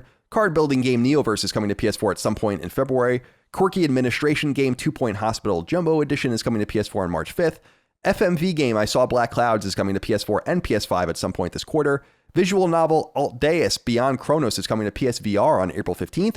Shooter Squadron 51 is coming to PS4 later in 2021. And twin stick shooter Curved Space is coming to PS4 and PS5 later in 2021. The website also reports stylish shooter Wing of Darkness has been delayed and is now coming to PlayStation 4 on June 3rd. Website Push Square reports Ace Combat 7 Skies Unknown, first released on PS4 in early 2019, is already the series' best-selling entry at 2.5 million copies sold. And finally, Bloomberg reports that an additional PUBG game will be coming to console in 2022, in addition to the already announced Callisto Protocol, though the nature of that game remains to be seen. Apparently, they're making pretty big deals over there with PUBG. That company's about to be absorbed, I think, and go public in the next year. So that's pretty crazy. Yeah. We'll keep an eye on all of that, see if they can recover, because I think I read an interview with them and they were one of the guys was saying that they don't want to become a one-hit wonder. And I'm like, well, I think you guys waited a little long, but it's the same thing that happened with Riot. We'll see if these companies can stick around and find. I mean, you probably shouldn't name your studio PUBG then. Yeah, PUBG Corp, which is why I think they're being bought, and I think they're just going to be totally rebranded, which I think is very, very wise indeed. Yeah, I think so. All right, Chris, it's time for our intriguing game of the week. What do you recommend people might check out this week? Sure. So, wait a minute. Hold on a second. I just want to make sure of something. Yeah. So Iris, the game that I chose was Iris Fall. It's this kind of it's like a puzzle adventure game. It's like kind of black and white, not really. It's got like splashes of color. It looks very I picked this purely on the art style alone. There's like a lot of like MC Escher like looking level designs in it. It looks like a side scroller, like puzzle kind of adventure. It doesn't look like there's much platforming. It looks a little bit like Inside and like Limbo, that style of kind of puzzle game. It looks really striking. I would recommend anybody who's like listening to me talk about this. I don't really know how to describe it without you like looking at the trailer, because it looks really. The art style does a lot of the speaking for it, and I think it's just really striking, and it's really cool looking. I didn't see anything that really authentically intrigued me this week on the PlayStation Store, but I did notice that in the Arcade Archives series, when they released these old, largely shitty arcade games, there was a game in there I never heard of called Rodland, which was released in Japan as Yusei Monogatari Rodland. And it was a 1990 game. It was on, I guess, Jellico, first of all, made it, which is awesome. And apparently it was on like Amiga, and it came in a C64, I guess, in Europe and stuff later on. But they just released it here, and it sounds ridiculous. Oh, the Arcade Archives write-ups are always incoherent. But it says, control fairy siblings Tam and Rit to rescue their mother, who has been kidnapped by an evil demon. And then it says, use a magic wand. And in parentheses, it said, rod and rainbow boots to scale Maboot Tower and defeat its master. So I wanted to give a shout out for a game so audacious that it could be called Rodland. Whether it's any good or not, I highly doubt it is. I'm looking at gameplay of it now, and it's it's something. But shout out to Jellico. We used to call them Jalico too. We never really knew exactly how to say it, but they were like a pretty prolific publisher and developer of games during the NES era. And they did like the really famous baseball series Bases Loaded, people might remember, which was a pretty good baseball game. All right, let's get into listener mail. 6 questions, comments, concerns, thoughts, and ideas from Patreon. Patreon.com/laststandmedia. Like more than 10,000 of you support us over there. We appreciate it. You can submit your questions on our thread that we put up every week. We end, as tradition dictates, with 6 of them. Alex Bolton starts us off and says, Colin and Co. So the NHL season started this past week, and I booted up my PS5 to watch the game on NHL TV. I don't have cable, so this is how I get my games. To my dismay, the PS4 app does not fucking work on PS5. What the fuck? How am I supposed to watch my Bruins lose to the Islanders? The PS5 states, quote, this app is not supported on PS5, end quote, when trying to download it. Sony was so vocal about how almost all PS4 games would work on PS5. Why didn't they say anything about the media apps? I'm pissed, but also curious about what other PS4 apps don't work on PS5. Sorry for my ranting. So, Chris, I read this, and I have news for Alex Bolton. The NHL team now I didn't see this announced anywhere, so I don't blame you for not necessarily knowing this, but the NHL TV app is on PlayStation 5, like natively. I know that because I use NHL TV to watch the Islanders. So I downloaded it and watched a couple games on it. And the big thing is that people might remember, you're not a sports fan, so you wouldn't know this, Chris, but about 10 years ago when the sports streaming services started to come to PS3, so we got like NHL TV and then Sunday Ticket and other things. they all, like MLB TV, they all ran like shit for some reason. And then over time, they started to run really solidly. And the NHL TV app on PS5 reminds me of the PS3 app, where it was just like, it wasn't running right and it just kept stuttering and all of that. So I know there's a lot of sports fans listening. I use Sunday Ticket and NHL TV. I use them both on PS5 natively. They both are there. So Alex, go try to just search for it and download it again, because I don't know what's going on. And like, unless I'm using the PS4 app on PS5, but one way or the other, I watched it on my PS5. I mean, I'm stupid as shit, and I don't think I made that mistake. I know I was watching some hockey there. Yeah. My assumption, and it would be really wild and dumb if this was the case, but I wouldn't be surprised based on like how Sony handles their software. This sounds a lot like, to me, when I booted up Miles Morales and I thought it was the PS5 version, but I had just downloaded the PS4 version on PS5. It's very possible that, I don't know how necessarily, maybe Alex transferred all of his data from PS4 to PS5. Maybe he did the whole like Ethernet, like, data swap thing. So he has all of his games on PS5 and all of his media apps on PS5, but they're the PS4 versions. It's possible that the PS4 version doesn't run on PS5 and you have to download the PS5 version, which is really dumb, but that seems to be the most likely thing that's happened here. I would just say go on the PS5 store and just download whatever version is there, because that's probably the right one. But yeah, I mean, if you're using it on PS5, that must mean that it literally just must mean you're running the PS4 version, which is just not supported. Yeah, I had to read this one because I was like, I just watched hockey games, so something is missing, and I'm glad Alex wrote in so we can help dissuade other people from falling down the same pitfall. Let's say. Yeah. Ollie G wrote in, not Ali G. Ollie G. And he said, "Hello, Colin, Chris, and maybe Master D. Please. There is a new rumor about Naughty Dog working on a new IP that could have a fantasy setting. Now, this has since been dispelled, this rumor, but I wanted to read this anyway. If Naughty Dog goes this route, do you think they will go for more realism or lean more towards fantasy? What's something you guys would like to see? Naughty Dog is great with handling multiple characters. I would love to see their take on King Arthur's legend. That'd be kind of cool. I mean, so this kind of, that would be like such a crazy turn for them to go into fantasy. That's why I was like, we've talked about that in the past, but I was like, I don't think so. That seems really extreme. That's almost jarring. Now, who knows? We could be wrong. But remember with Horizon and Killzone, even though they were different kind of games with Guerrilla, they were kind of the same. I mean, they were both technology based and they didn't seem that non-linear to each, like, even though they're just totally different. In fact, they both take place in the future. So, oh, sorry. I guess I just spoiled Horizon a little bit, but you've had 3 years. You've had 3 years to play it at this point.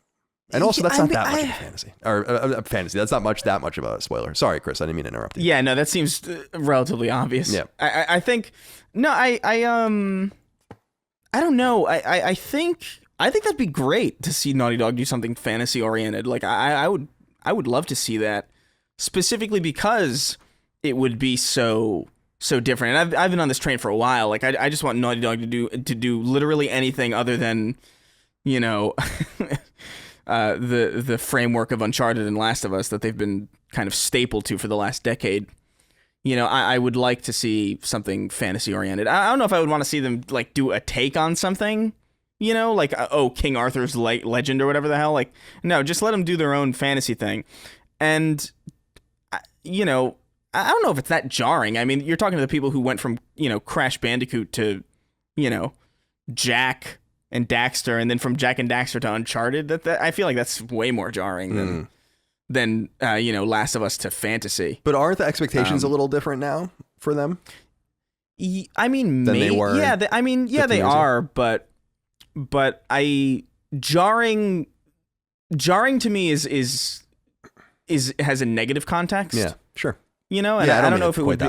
Yeah, and I don't know if it would be jarring. I think it would be nice. I would be, if I saw a Naughty Dog logo and then like some fucking fairy shit flying around, I'd be like, I'd be excited as hell. Yeah. I'd be like, oh my god, thank God, I'm not gonna get some grimdark, some grimdark guy about some grimdark game about a depressed guy. Well, well, that's where the next question comes in.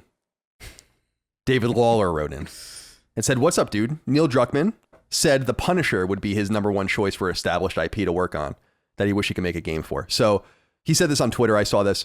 The thought of a Naughty Dog quality game for one of my favorite fictional characters gave me a giant boner. That said, what already established IP would you like to see Naughty Dog make a game for? I don't even want to go down that road right now. I wanted to examine more this idea of Neil Druckmann doing a Punisher game. This was weird to me. Now, I'm not a big Marvel guy, as you guys know. I like the Punisher. I think the Punisher is super cool. Mid-70s character, still relevant today. Doesn't have any superpowers, on revenge, but didn't he just make the Punisher? This is what I was taught. This is what I was kind of wondering. I'm like, that seems a little one note for my man Neil Druckmann. Like, you just wrote the Punisher basically with The Last of Us. I mean, it's dystopian Punisher, isn't it? It's revenge and family and love and going. So I was a little. Am I the only person that thought that was a weird answer? You know, it is a weird answer. It was almost if it was a joke in a way, because I was like. I'm like, the Punisher, you know, in some way, Joel is the Punisher, you know? I mean, certainly Ellie. Yeah. You know? Yeah, sure. Ellie's more of the Punisher than Joel is in Last of Us Part 2, you know? Like, yeah, I would agree. Like, that's a really weird thing for him to say, given, like, everything that he's made for the for the last, you know, however many years he's been doing this. I don't know what he would have in mind for that. Like, I would be vaguely interested in a Punisher game, although I think he's definitely a character that's a little bit more suited to TV. Like, I thought his show, the first season of the Punisher show on Netflix was genuinely great. Second season's terrible, but that first season's really, really good, and he's great in season 2 of Daredevil, I think is when he first showed up, and John Bernthal was playing him, and it was like, this is great. This is a great version of the Punisher. I don't know if it would be that interesting in a video game though, because I feel like a lot of video game characters are kind of the Punisher, you know, like just like a badass dude who goes around fucking gunning everybody down. I feel like that's like, I mean, John Wick is kind of. I was just gonna say that I just watched it last week for the first time, and that oh really? Yeah, because we did a knockback for it. I didn't even know what it was really about. I knew Keanu Reeves was in it, and it was about a hitman. That's all I knew. How cool was that shit? It was cool. A lot of people were making fun of me in the knockback comments because I was getting so deep into like, where I'm like, I don't even care about the action. I was actually saying, I'm like, they could just put a bracket and say like, you know, John Wick killed 9 people in the next 2 minutes or whatever. I was more into like which I know is crazy for that movie, but I was more into the meta of the world and then what it was trying to tell us. But I don't want to spoil because I don't know if everyone's seen it. But Chris, it is worth noting that Neil said 4 other things he would like to work on. He said Half-Life, which is interesting. That's never going to happen. Ghost Rider, which I thought was an interesting choice. That's never not going to remind me of that movie with Nicolas Cage. Nicolas Cage. Oh my God. And then Hotline Miami was another one of his choices. Now that's not a huge surprise. Hotline Miami is in The Last of Us Part 2. Literally, Hotline Miami is in The Last of Us Part 2. So that kind of explains that a little more. And then Cowboy Bebop was his 5th answer. That would be awesome. I would be all about that. A Neil Druckmann Cowboy Bebop. That would be sick. But that's because that's like one of the few anime that I've seen that I'm like, yes, this is great. Space Western. I've never seen it. It's a space cowboy. It's like Firefly, but if it was like an anime. Oh, cool. You know, that sounds cool. It's a little bit more serious, I guess, than Firefly is, but I mean, Firefly's kind of serious too. Yeah. It's just a little bit Joss Whedon-y. Yes. But yeah, no, that would be. That's of the answers that he gave, that's the most interesting to me, and that's the one that I would be like, okay, yeah, I could see that, and I would like to see that. Sure. All right, how about this next one?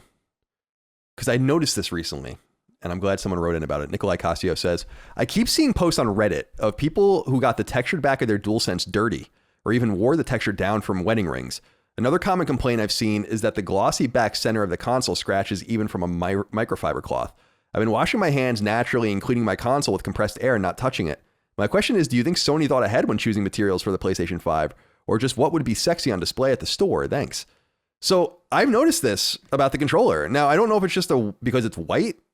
I'm a hand washer too. I don't really even go, you know, but we all get naturally dirty and sweaty and all of that. And so I notice I wipe my electronics down every few weeks at most with alcohol wipes. And I noticed the back of my controller was like dirty. Like just near the triggers, and I wiped it down and got it off or whatever, but kind of made me wonder like what the rest of my black electronics look like. But I think part of it is that that texture. It's like almost cleaning your hands when you're holding it. And then probably can't even see it, but I cut my hand open yesterday there with a knife. And Micah got me these new knives, and they're fucking so sharp. I was like, oh fuck. I mean, it cut me like a diamond's edge. It was crazy. But so I wrapped it up and went about my business. And then I took the bandage off because it was stopped bleeding. And then I played a game, and I realized when I went down to look at the controller today, I turned it over and there was just a blood spot on the controller. I was like, oh, gross. So that's a Colin problem. That's not a controller. That's very scary. Have you noticed? Have you noticed anything with your controller? Yeah, no. The texture is it's essentially like exfoliating your fucking hand, as you're playing. They probably didn't think too far ahead necessarily. I think let's be real though. Like I think any kind of electronic, especially when it's first out, I feel like the main thing that they're looking at is how good it looks on display. I think that's always the primary thing. Whenever like new hardware is revealed, it's like, okay, how is this going to look? Because so many first iterations of tech have problems that like we already know they're going to have. Like, oh, it's a glossy machine. We've known for decades, I feel like at this point, that glossy machines attract fingerprints, but like it's who cares? Let's make it glossy anyway. Right. Because it looks good on display. And it's like, you can't not know this. You must just ignore it because it looks pretty and it gets the thing out there and it looks cool on people's desks. And then maybe the next iteration, when like getting these units in people's homes isn't the most important thing, then you get like the PS4 Pro that's matte black, and you get like, the PS3 Slim that's matte black, and it seems like we learn the lessons of previous generations halfway into the new ones. It's very weird. Yeah, it's a little annoying. Did you see, by the way, that there was some company that was like making custom black PS5s, and I guess got shut down. I don't know if they said that they were getting threats from people. I was like, what does that mean? Yeah, I didn't look too deep into it, but a little kind of weird to threaten people over that. But all right, Michael Paoletti wrote in and said, hey guys, before I was lucky enough to get my PS5, I was replaying all the Uncharted games and was planning on ending with Lost Legacy since I have not played it yet. Neither have I. I played the first 3 in the excellent trilogy collection by Bluepoint at 1080p 60, and when I got to Uncharted 4, I felt like I was watching a slideshow at 30 frames. When I was about halfway through, I got my PS5 in the mail, I played Demon's Souls and Miles Morales, and was planning to go back to Uncharted when I was finished, but I was surprised to see that there is no next-gen upgrade for Uncharted 4 or Lost Legacy. With all this talk of Bloodborne and other things getting next-gen patches or not, is this something I can actually look forward to, or am I just waiting for nothing? I know it's not just a flip of a switch to get 60 frames, but I really feel like Sony should do this with all their first-party games, at least as an actual reason to own this new hardware. Would love to hear y'all's input, and thanks for all the great podcasts throughout the years. You guys are the best. Thanks, Michael. So I was thinking about this in regards to the PlayStation Plus collection. You think a really compelling thing for them to do with that would be like, not only are we giving you these games, but we're actually they're all patched. Whether they're first party or third party, they're all patched, and they all run optimally on PS5. And he's right. People are so focused for some reason on Bloodborne recently, probably because of Demon's Souls, and they want to see what Bloodborne looks like at 60 now. And I get that, but it is weird that Uncharted 4 and Lost Legacy are unplayable at 60, even though Uncharted 1, 2, and 3 are playable on last-gen consoles at 60. Obviously different games, but they got to get this organized, don't they?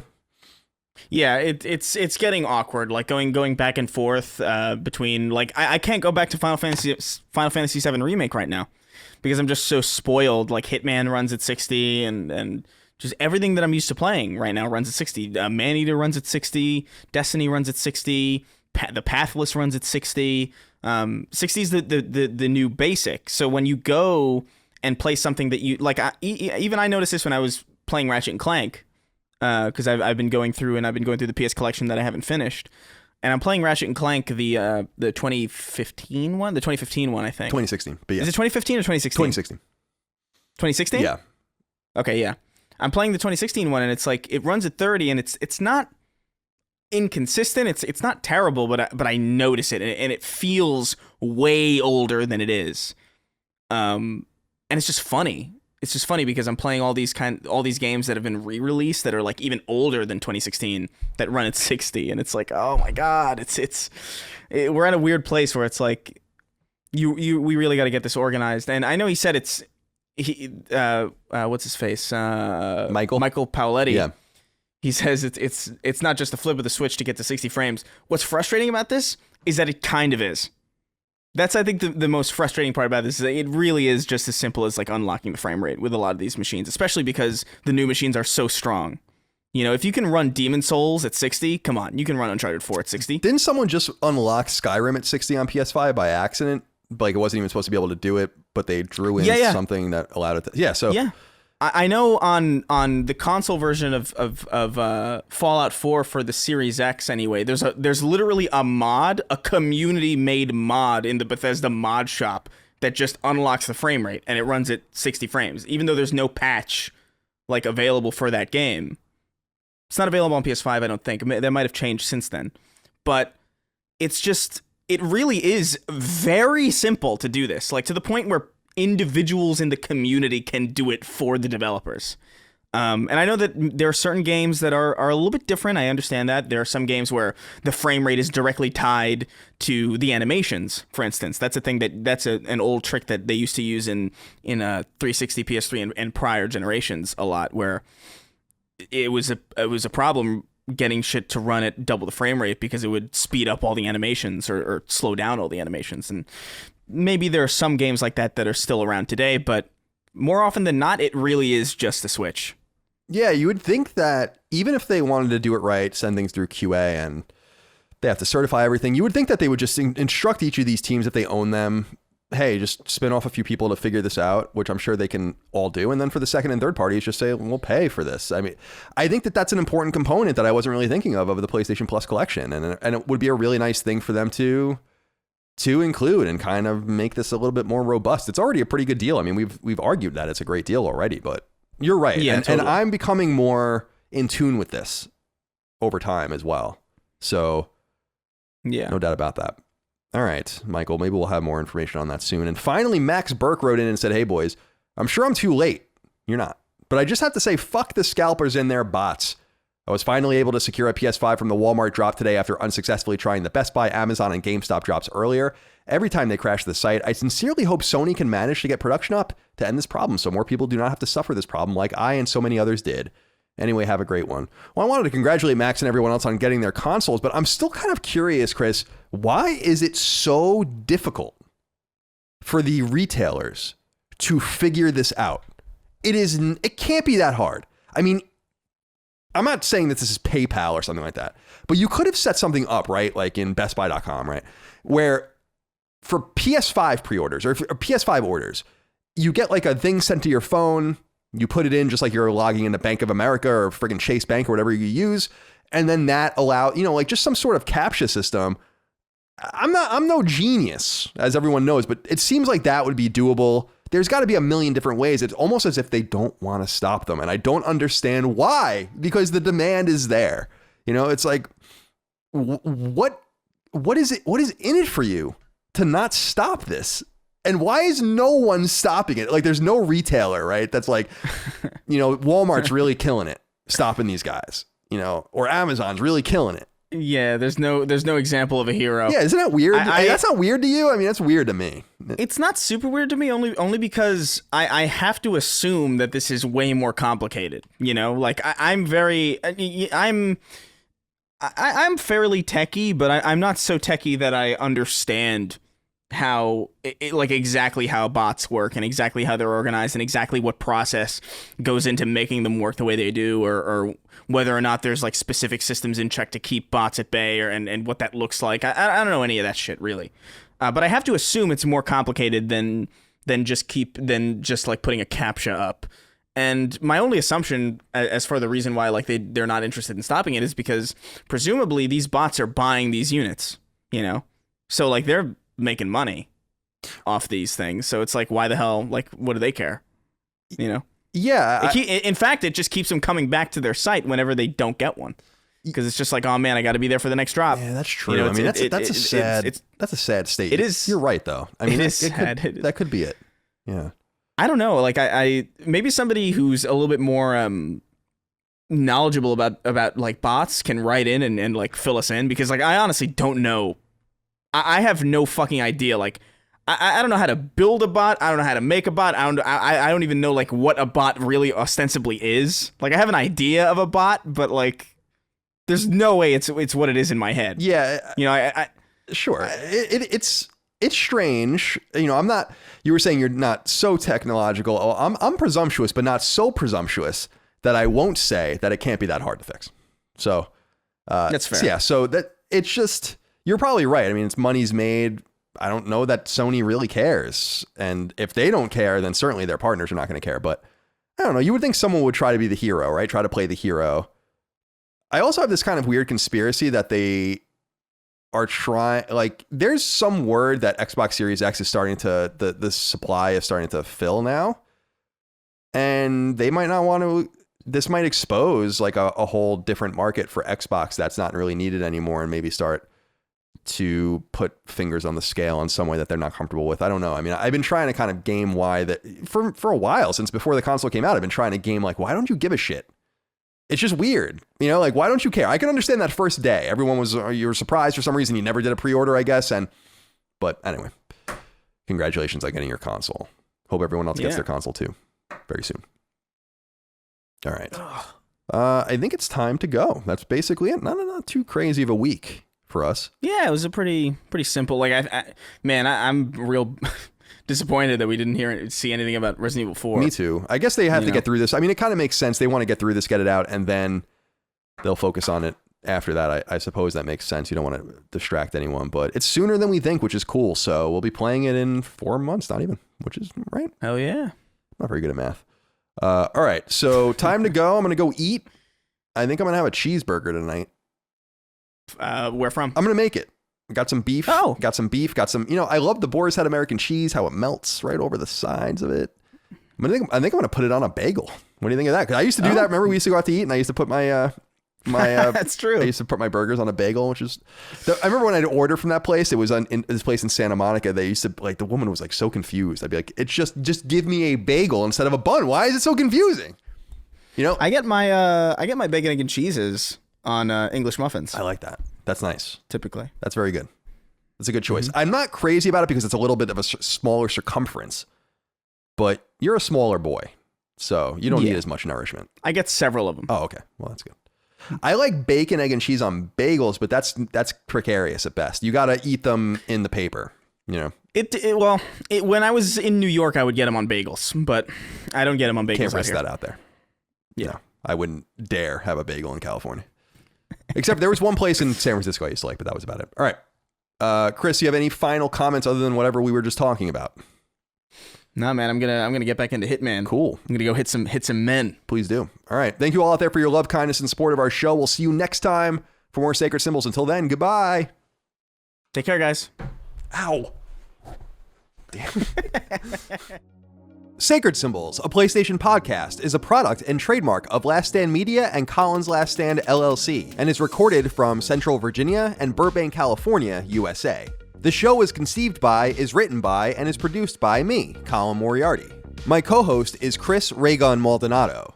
Sacred Symbols' executive producer is Dustin Furman, and the show is edited by associate producer Ben Smith. As you know, all of Last Stand Media's shows, including Sacred Symbols, are fan-funded on Patreon at patreon.com/laststandmedia. The following names are at the producer support level or higher on Patreon, and we're grateful for your kindness and generosity.